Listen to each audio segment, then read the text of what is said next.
siang bu tanah putai tam tuijong wei bula Reverend Machin yes hai pa hai wang cha yes ye wei yang jimbu akung milan de awang ne ayen hayang tanok nok sama bu teman yan ye ba yong wan Krista salam awang ne chai tam na tani ato ba sip jimbu tai tam na ato mong mai ngau ilak pik tam bu jine tai tam ling balam de min yong pha na yang mong mai ya na mong mai ngau si wan de teman milan sing na ngau lak ngau ya tau Aboi ngau lak pa jeng pa hai ye je be Konyak chat ha ka sip chung wan de anyai ne Konyak phai nau lan phai ha ka kan san hoi sip chen na sut to ne se to tanap ha ka ngoi ngo na kawang atman mui lam mui man pha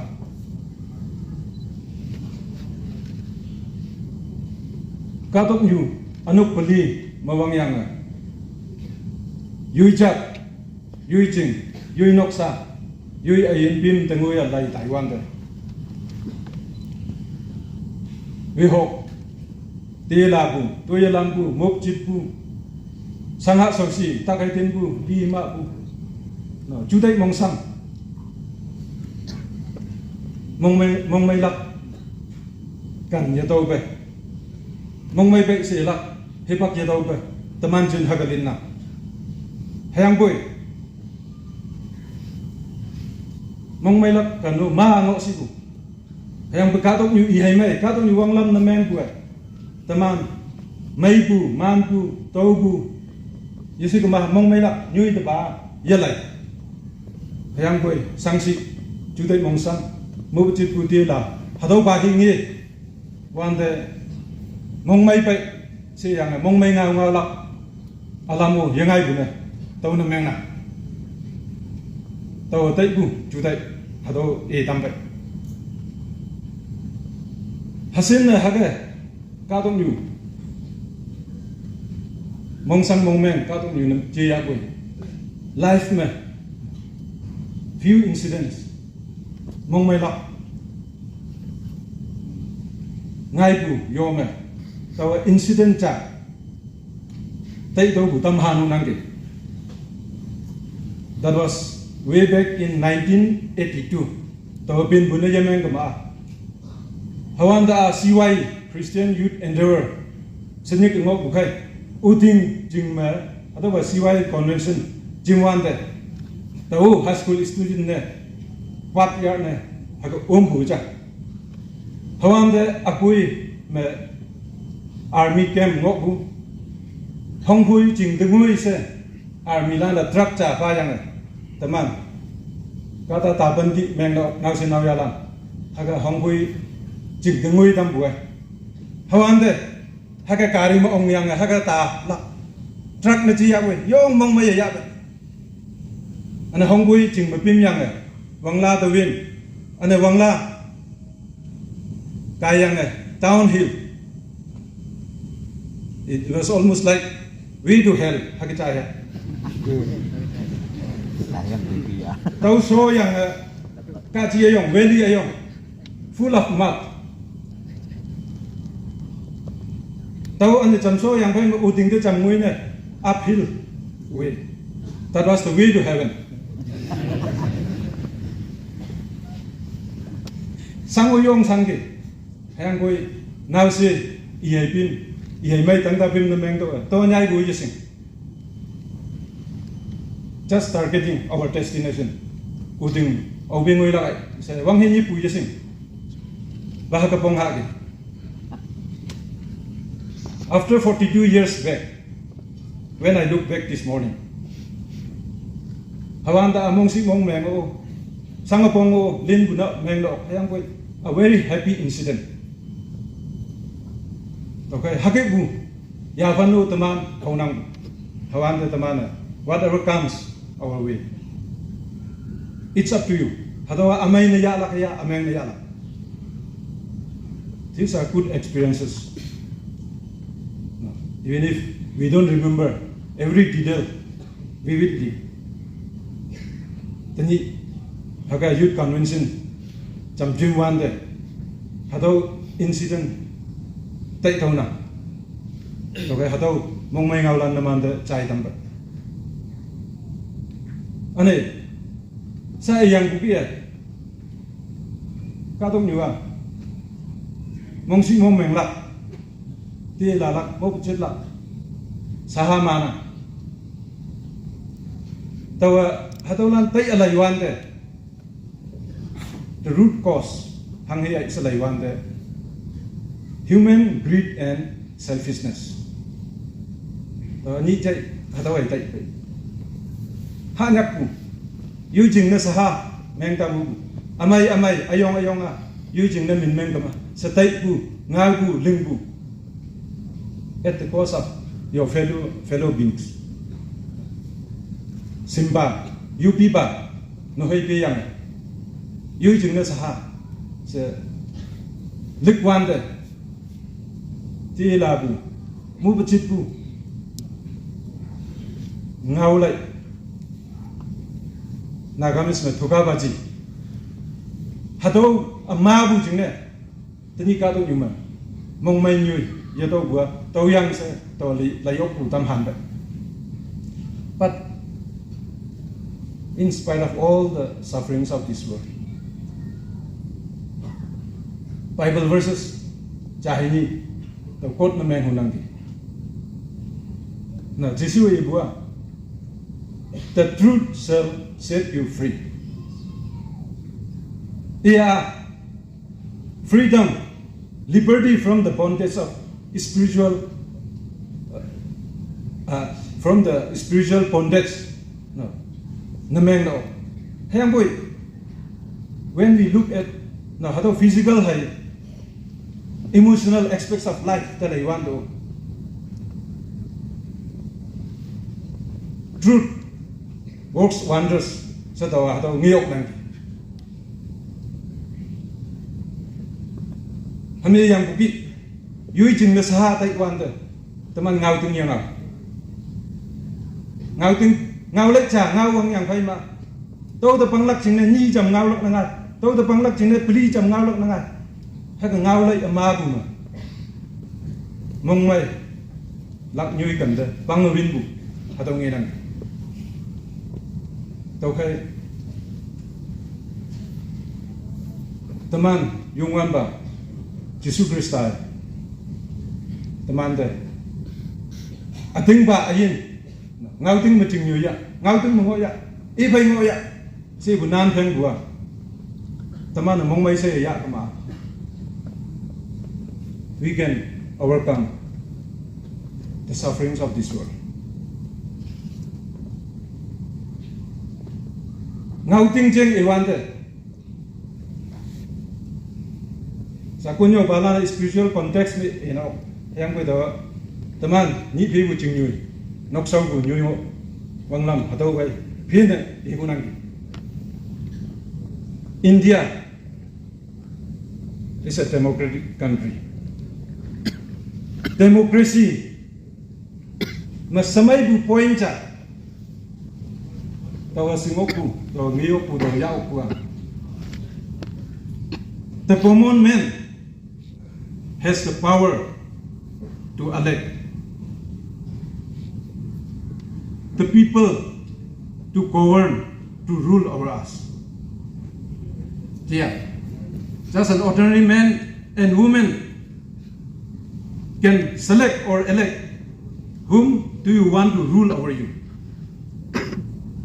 Hado hangsin mai busi. Dictatorship mang ngau bai. I bu ang pan ne. I ha ke I hu ha ka tai na. Nang hai ame common people mà hado lirak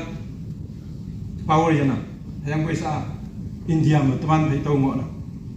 hayang boy teman hado power a ngau ting ma chun ya salai Taiwan de hado democracy me democratic country mà chỉnh nhồi bùa mong mai saya toloi mai ya trong hậu hayang bui because of the misuse of the power that have been given to you and me tani taman mong mai lak kan yana tôi nan balance sapang hado awe po busi jisu an nipu ngau ting ma ching nyoy ya si bu ma taman ching nyoy an nang te ate habu privilege power authority ating balam ma hichun bukai taman ni chai yawang yungoi bua tau heya se tau ngiok tau khai no taman ni phi bu jingyu nok sau bu samen lam phia political decision de daina policy makers lan taman le bulanu hayang mo iman hangi policy frame na men to ma taman jingyu lak na ngai na to khai nang ne to we ngau ting ngau we hado ba taman ji authority utilize na men gama khaksugu kada mai kawang de nyam lebu kada le gama policy amai imana linglak yui bim jing ne yui nok jing ne yui jing yui chat jing ne Nagaland jing ne India jing ne yaban samai bu ba Shillong bu ba mong mai saya jing yui lak alam imana ling tam pra okay ane ne MONYAKSHU jing me election de pe candidate ngai bu jing na meng na MONYAKSHU ka ta la no ngau ting ma jing yui ya ba nang hai sing ka long hai sing ane teman adong ma jimbu Konyak ane ne hai nau lang nang chai nang bala ne nang bulan ne pau yang bu ya me ma kem ya ma teman na ye sing ye man de pau bu cha pen bu cha thakaya se yui tai bu ha laksa si nyu mo laksa tai bu hame yang bu ki yui de mai laksa yupi ba simban hui yang ebe lik bulan sa teman pau tu nang pa nang chai nang bulan teman hado yang me ken ya hado ga yang me ye chi be ngau ting ma ken ya teman yang me ye chi be ngau ting phai jing yu ya to ti ni to ma sip chim mo bu tang sim dan de teman ka tung yu ma jing mai mong mai ok ka sang ne cha lo ne jing yu hu kama we have to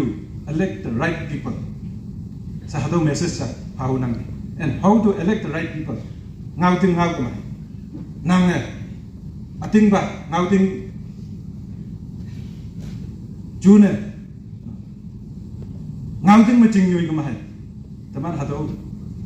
như đừng ngồi học nặng, hạt nghi học nặng gì, nang mong mai ngô huma, chỉ số tăng về bay cái, sao ta man lốc cũng hay, who is yes, chỉ số hàng cái gì, I am the way,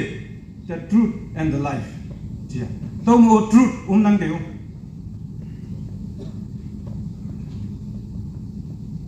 tao hay, tao tân hấp.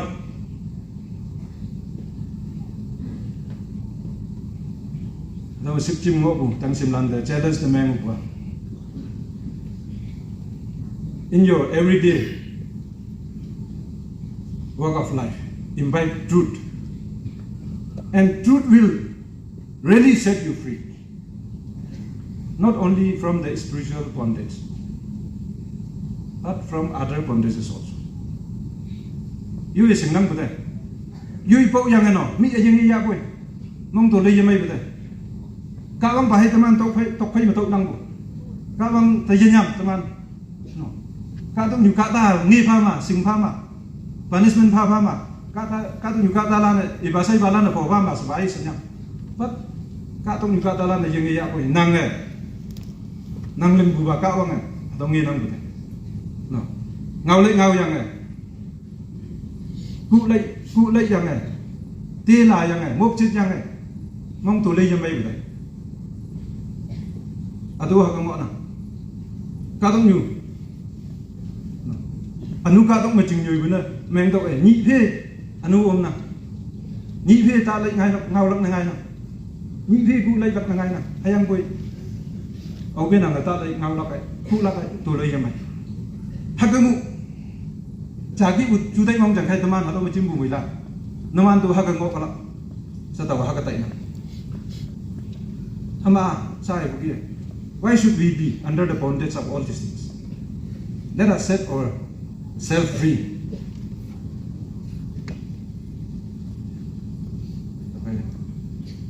Haga, tuloy may mong may. O kasanggu. A life of freedom.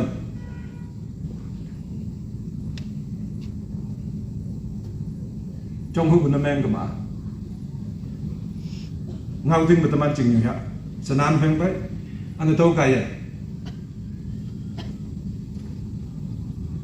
yui pim yui yin yui noksa yui ching yui chat cha lun klak ka wang na lam e plak ka wang na mohiman klak se mong him bu bai angau lan halan sona ane sa planning board Youth Department hangai ba yong samai bu heng ho ata phai yang di yong mong mai ya bai kau ang planning board hay Youth Department mui man si em quay to atau heng ho lan ya ji lak amin me atau heng ho lan mung yang su jing me atam sanga pong palan ngo ka ma iman mong pong ta chun lak jing ne tao atau heng ho to net meng ye tam nang atau in charge mung yak su village baptist church pastor kaya nam no ya se halan ngau tam pe thank you all.